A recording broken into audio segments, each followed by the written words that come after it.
Welcome back to our series of educational videos on home improvement, maintenance, and remodeling for Northern Virginia homeowners. I am joined again today by Jeremiah Davies of Orion Home Improvement. Welcome back, Jeremiah. Thank you, Frank.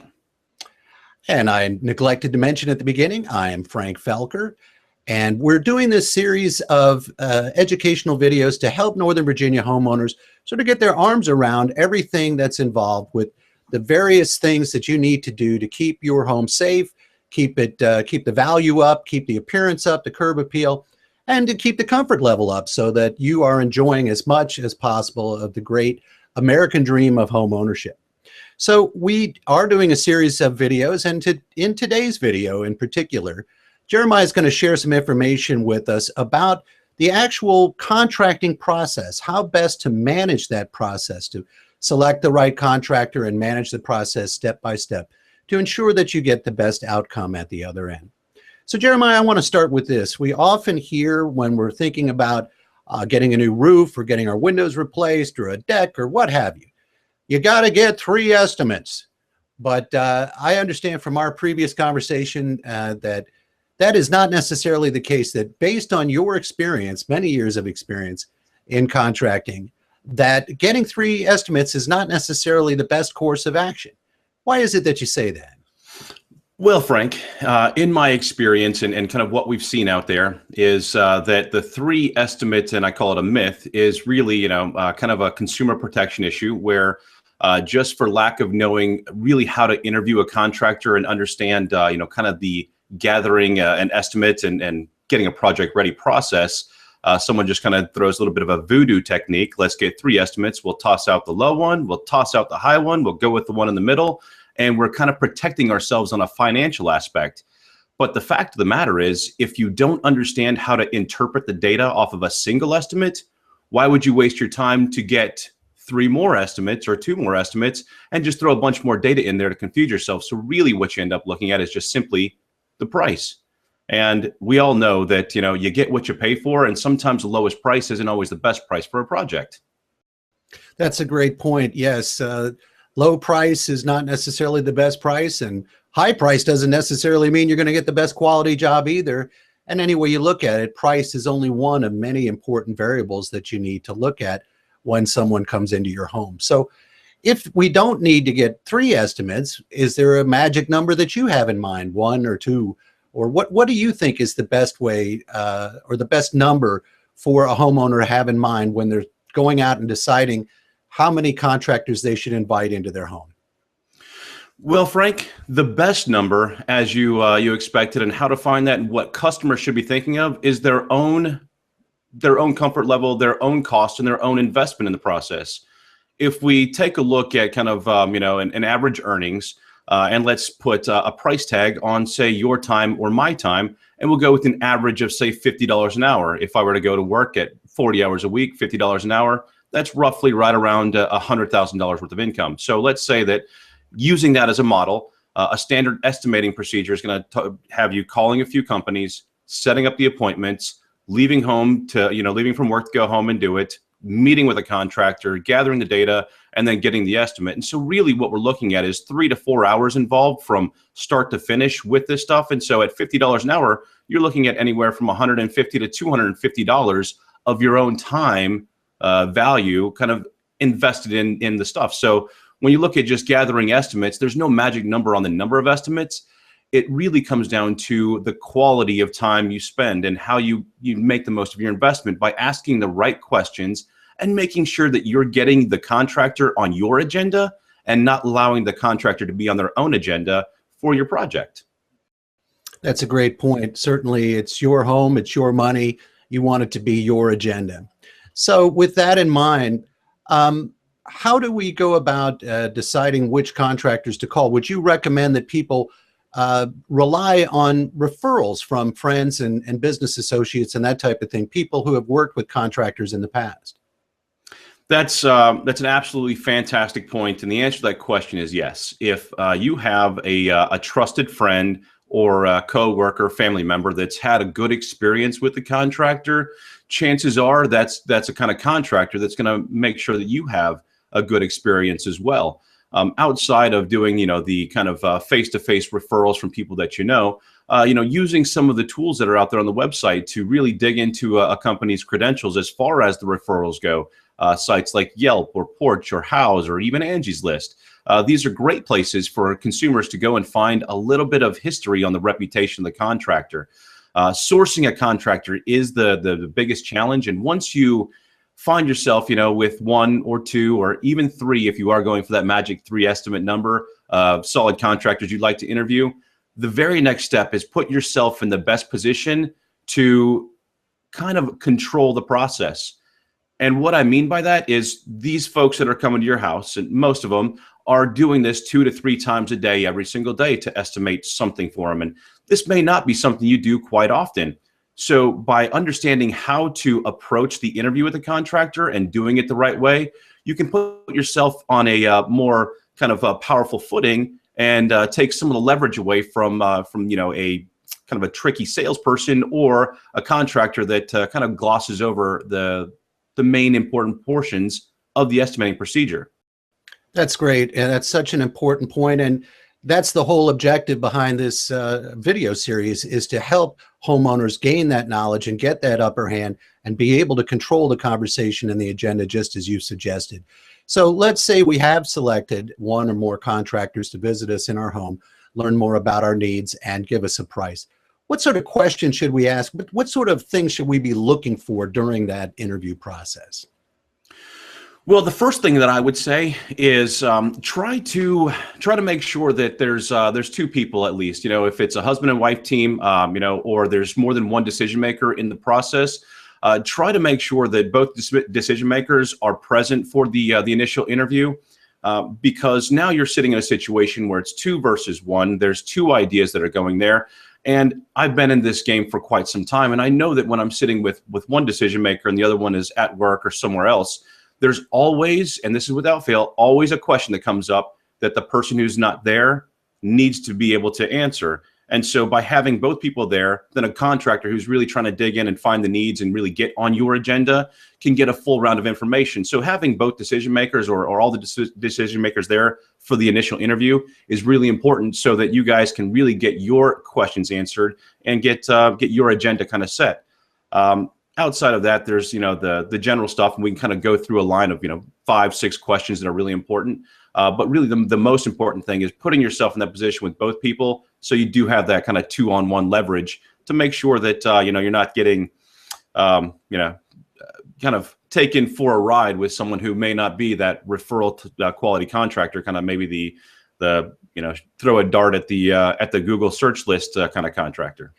So it's a good idea to kind of tag team that contractor when he comes into your house, and use the numbers to your advantage.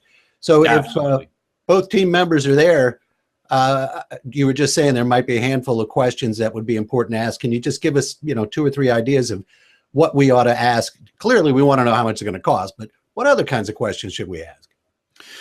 Well, the discussion should talk about quite a few things. First and foremost is obviously going to be credentials and license and insurance and the basic stuff that makes sure you're dealing with a legitimate contractor. That kind of goes without saying, so we won't expand on that. But if we take something around, say, insurance, and let's take it one step further, quite a few contractors, especially if they're general contractors doing multiple types of trades, may work with subcontractors. It's not a bad thing. But what you want to do is, if you get that information from them, talk about their history with their subcontractors.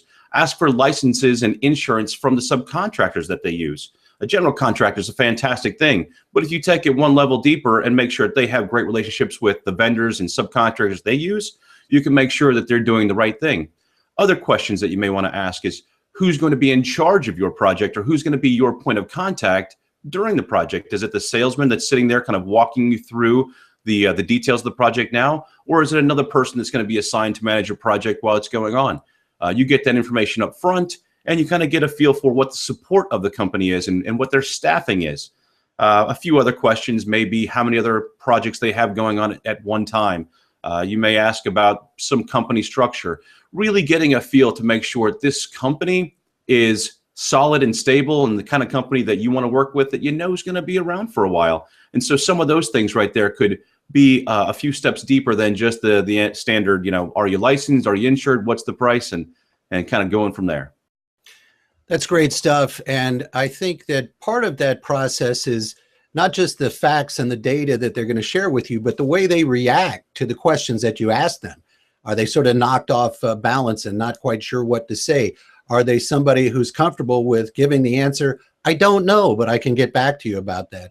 Or are they somebody who always wants to feel as though they know everything about everything? And with that in mind, is there a sort of a question you can throw at them that'd be like a curveball, something that might throw them off their game a little bit and really give you an insight into that person you're sitting across from, get an insight into them as a person? Well, if you're looking for a curveball question, I think that probably the best curveball question that a homeowner who's interviewing a contractor can ask is for a referral or a reference from a customer who had a less than satisfactory kind of total job experience. And what I mean there is, let's say that, project started off and there were some speed bumps, maybe some scheduling delays, something didn't quite go according to plan. There was some hiccups and some friction, but the contractor was able to do what needed to be done to make sure the customer ended that project happy. And that's really what it comes down to, because when you're looking at a contract and making sure things happen, if it all goes smooth, it all goes according to plan, it's all sunshine and rainbows and everyone's happy. But the measure of a good contractor, no, I say the measure of a great contractor is how they handle themselves and how their company handles their customers when things don't go exactly according to plan. And it does happen from time to time. And a great contractor doesn't let their customers see that because they've got the support and stuff in place to make sure that gets smoothed out before it happens.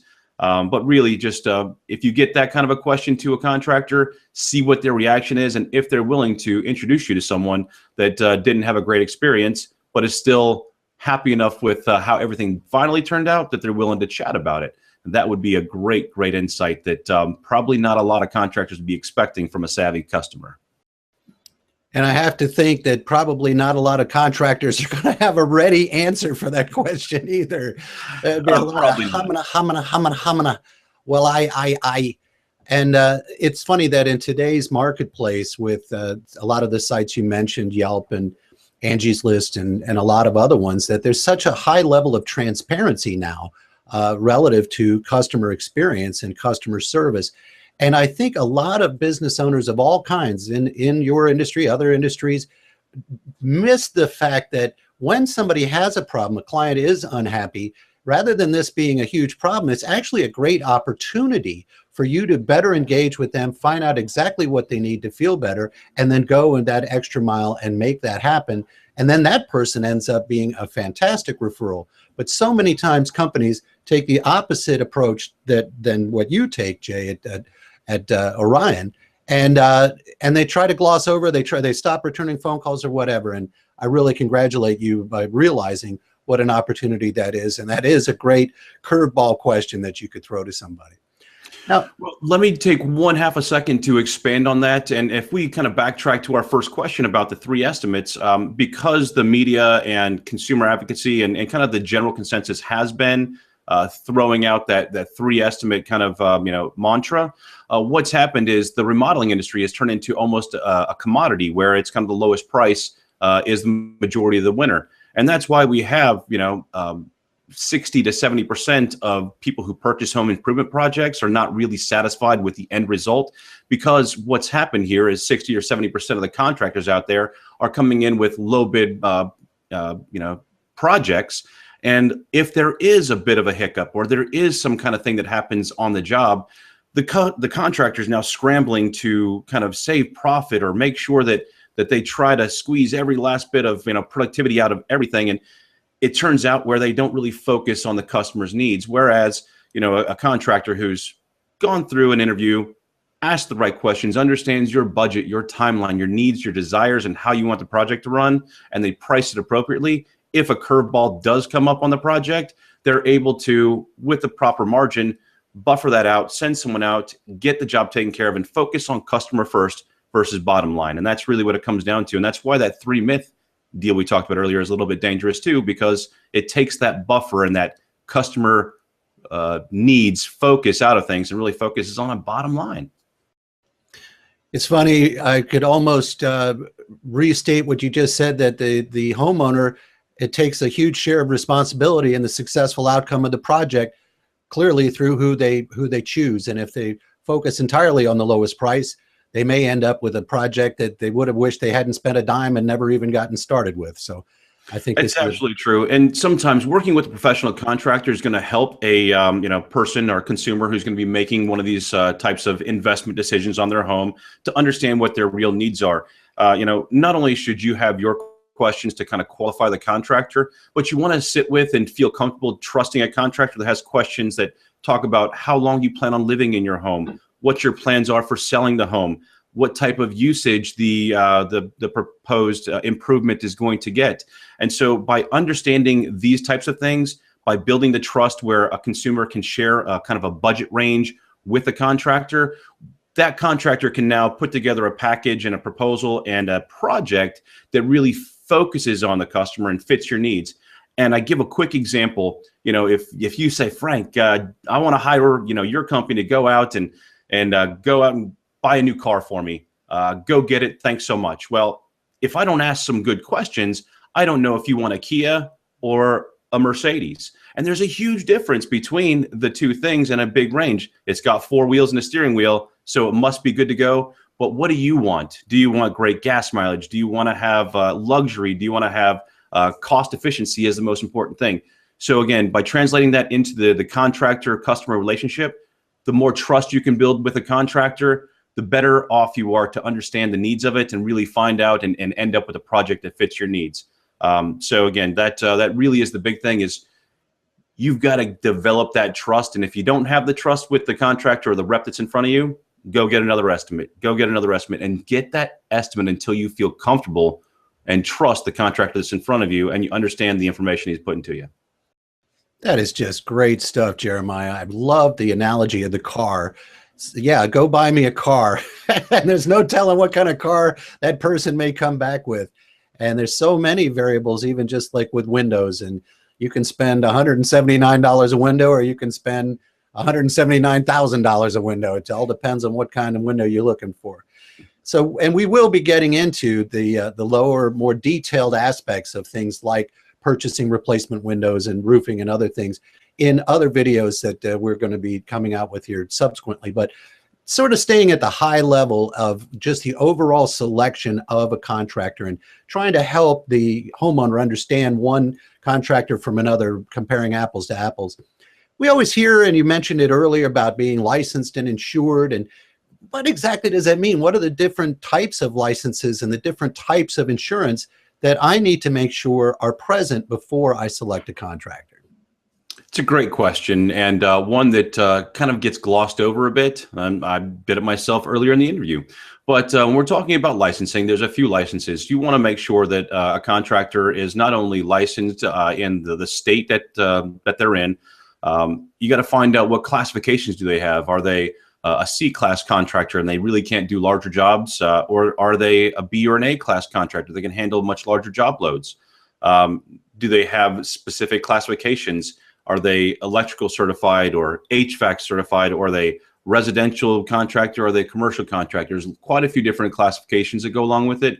So kind of doing a little research with your own jurisdictional kind of requirements on what a contractor needs will be a great starting point for you on that aspect. And that's not only at the state level, it could be at the county and even at the city level, depending on where your home is located.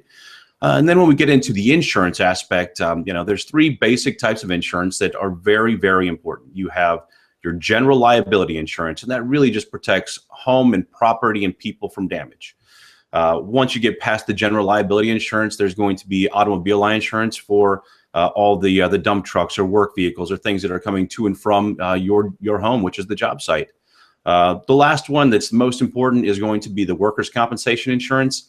And this is in place to protect not only the employees and folks working on your home from the contractor, but it protects you as well. Because if a person falls off of your roof that's working on your home and they're not covered by an adequate or proper workers' compensation insurance, they could actually come to you, the homeowner, and sue you for medical bills. Now, that's a risk that I don't believe any customer should have to take when choosing to spend money with a contractor. One tricky thing that some low-end contractors do to try to save money and kind of work on that bottom line number is they may classify a roofing contractor that's on their team as a painter or a carpenter. Now, in the world of workers' compensation, the more risky the work is, the higher the cost of the insurance. So by being classified as a painter, there's a lower initial cost of insurance. However, if they fall and get hurt being roofers, then that insurance policy that's right there, it does not have any meat to it. So again, knowing a little bit on your own end about what types of insurance are there and digging into that with your contractor during the big interview that we're talking about here can really make sure that you as a homeowner and a consumer are protected. Not to mention the contractor, because if a contractor has a issue without proper insurance, the costs associated with that could force him to close his doors. And if he closes his doors, any warranties or service work or anything that you've got going on with that contractor goes right out the window. And now you're stuck, with a contractor who's been out of business as your last guy worked with. That doesn't sound like a good place to be at all. And we'll talk about warranties here in just a moment, because that's an important aspect of selecting a contractor clearly. But one thing I wanted to ask you before we get to warranties, what should we look for in terms of how soon our project will begin, how long it will take once it's initiated? I guess what I'm really driving at is, how can I tell if the contractor I'm speaking with has the capacity to get my job done? It's a great question. A couple of things that go into making sure that a contractor has great capacity. The first thing that I would talk about is systems. Does the contractor and that company have systems in place to handle the different aspects of things that are coming in? One easy way to find this out is to call the company 2 or 3 times. Talk to their receptionist, call the salesman, maybe get, like I said, that project manager who'll be managing your project. Call them all, see how they answer the phone. If they answer the phone the exact same way every time, chances are they've been trained in a systemized way, and other aspects of the business probably have systems in place. So it's a really easy way to find out if they've got systems in place. And why it's important, if I take a quick second, if we look at, say, a one-man kind of operation, a chuck in a truck, he's been doing it for quite a few years, and he's a 5-star contractor doing 1 or 2 jobs a week. Let's say he wants to increase his capacity, but he doesn't have systems in place. He may end up doing 4 or 5 jobs a week, but the quality level on the service or the installation or just any part of it could drop down to, say, a 3-star level. So while he's got a heart of gold and at a 1 or 2 jobs a week, a 5-star contractor, if they don't have the proper systems and support in place and they try to take on more capacity, they could drop down to next to nothing, terrible, terrible service. And it's really not anything that they intended to happen. It's just a bad business decision to expand without having stuff in place. Well, what you've just said made it very clear that it's important, as you're selecting a specific contractor, to select somebody who is at a particular stage of development of their business, to be prepared to take on your project right now. And I love that example of call the place 3 times, and if they answer the phone the same way all 3 times, that's a great indicator of how they run their entire business. I'm sure all of us have had experience calling companies where the person who answers the phone never answers the phone the same way twice, and sometimes they don't answer the phone at all. So that's definitely going to give you pause about the company as a whole. But I never really thought about how that then is going to impact the product or service that they deliver to you. I really appreciate you sharing that idea. Because absolutely, Frank, and I don't want to take anything away and kind of demean anybody that's kind of a 1 or 2 man operation. There's plenty of smaller operations and small business contractors across the country that know where their niche is, and they do a fantastic job of delivering goods and services. So I'm not trying to bash on that aspect, but what I am trying to do is make sure that as a consumer, you understand the level of person you're dealing with as a contractor, and make sure that that you get a good feel for what their production schedule looks like and their capacity to take care of it. Doesn't rule out the 1 and 2 man teams, but it is something to be aware of as a consumer. Point well taken, Jeremiah. I catch you exactly what you're saying, and I appreciate it. Let's wrap up with the last item, which sort of chronologically makes sense. It's going to be the longer term relationship between you and that contractor that you do select. That has to do with warranties and service work that they may do later on in the future. What sort of questions should we ask relative to warranties, and what sort of answers should we expect from a contractor who is telling us the type of warranty they offer? Well, that's a fantastic question. And during a contractor interview, the contractor, if they're a great one, should already be proactive on this situation and finding out what your specific needs are. Asking you as a homeowner how long you plan to be in the home is a very, very important question to have an answer to, because if you plan on being in the home for 5 years and you'd like to sell it, possibly buying an upgraded transferable warranty that would add value to the home and kind of add value to the people who are looking to buy your home might be something that's very, important to you. If you plan on being in the home for 20 years without the need of that extended warranty, you don't have to purchase the extended warranty. You can just have the contractor do the job up to the warranted standards, and then you don't need that extra protection. So that would be the first starting place, making sure the contractor is digging in and finding out where your needs are to recommend them. But in the grand scheme of warranties, there's really two warranties that come into play. You have a labor and workmanship warranty, most likely provided by the contractor themselves. And then you also have material and product warranties that really go to, is the product going to perform the way that it's supposed to or the way it's stated? The only downfalls here are if the contractor goes out of business, labor and material warranties go right out the window.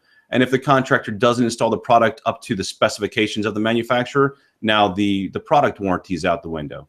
So when we're talking about warranties, there's a few things that really need to kind of come into place.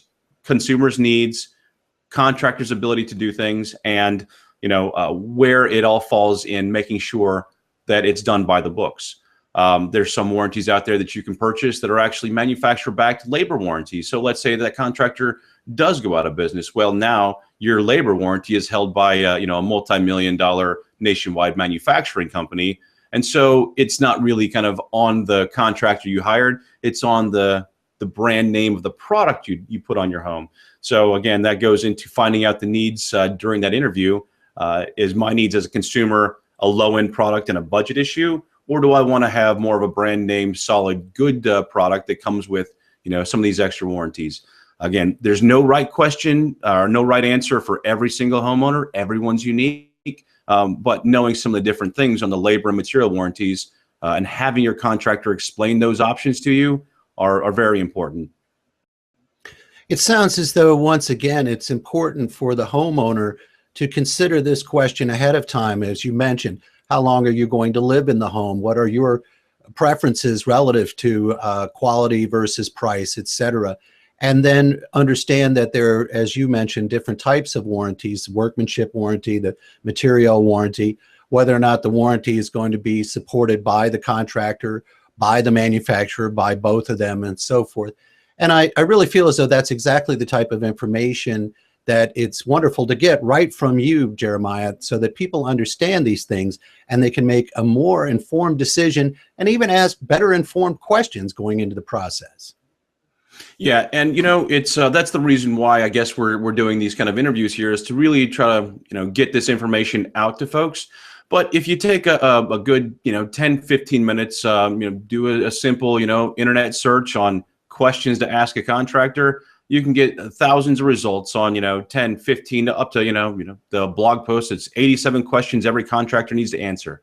So just by doing a little bit of research and preparing yourself, you can get ready for answering the questions and asking the right ones that really make sure that you're honing in on the meat of the situation when you're choosing a contractor. Again, getting away from focusing solely on price. I understand that budgets and pricing is an important thing, but if your sole focus is looking for the best deal, you need to look at the entire aspect of best deal: product, service, attention to detail, warranties, and price as well. So looking at the big picture, understanding how to read all the data before getting other estimates and adding more data to the mix you don't understand. Those are the important aspects. Leverage yourself to be in a position to kind of control the situation. And when it comes time to write that check and sign the agreement and saying, listen, I want to hire you as my contractor, if you've done your homework, if you feel confident and you trust people, you're not going to have the buyer's remorse. You're going to have that weight lifted off your shoulders as a consumer saying, you know what, I've just checked that right off my to-do list. And that's really what we're going for here, is putting you as a consumer in the best position to check those things off your to-do list and feel rested and reassured that you made a smart and wise decision. Wow, that is just wonderful advice, Jeremiah. I couldn't have asked for a better way for us to wrap up this video. Jeremiah Davies, thank you so much for being with us today. It's an absolute pleasure. And I, again, am Frank Felker. We look forward to seeing you in the next of these educational videos for homeowners in Northern Virginia.